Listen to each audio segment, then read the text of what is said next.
মানুষ আসলে কেন বাঁচে? এটা যদিও প্রশ্নটা অবান্তর কিনা জানি না। তো আসলে মানুষ বাঁচে কেন? আমার কাছে যেটা মনে হয় সেটা হচ্ছে প্রত্যেক মানুষের কিছু স্বপ্ন থাকে, লক্ষ্য থাকে বা উদ্দেশ্য থাকে। সেটা হতে পারে পারিবারিক, সামাজিক, ব্যক্তিগত, আধ্যাত্মিক বা পরজগতের। যখন দেখবেন যে আপনার জীবন আসলে কোনো ধরনের স্বপ্ন নাই,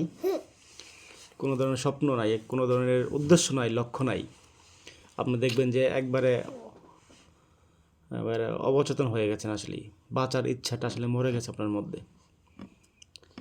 এই স্বপ্ন, লক্ষ্য, উদ্দেশ্য কিন্তু আপনাকে বাঁচিয়ে রাখে। তাই স্বপ্ন দেখুন, নিজের লক্ষ্য উদ্দেশ্য অটুট রাখুন এবং সফলতার জন্য চেষ্টা করুন। সেটা যে কোনো ধরনের লক্ষ্য হতে পারে।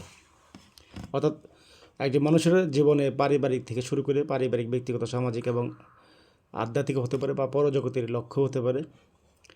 যখন দেখবেন যে এই লক্ষ্যগুলো বা এই উদ্দেশ্যগুলো বা স্বপ্নগুলো আপনার জীবন থেকে হারিয়ে গেছে, তখন দেখবেন আপনি আর বাঁচার মানে খুঁজে পাচ্ছেন না। তো স্বপ্ন দেখুন।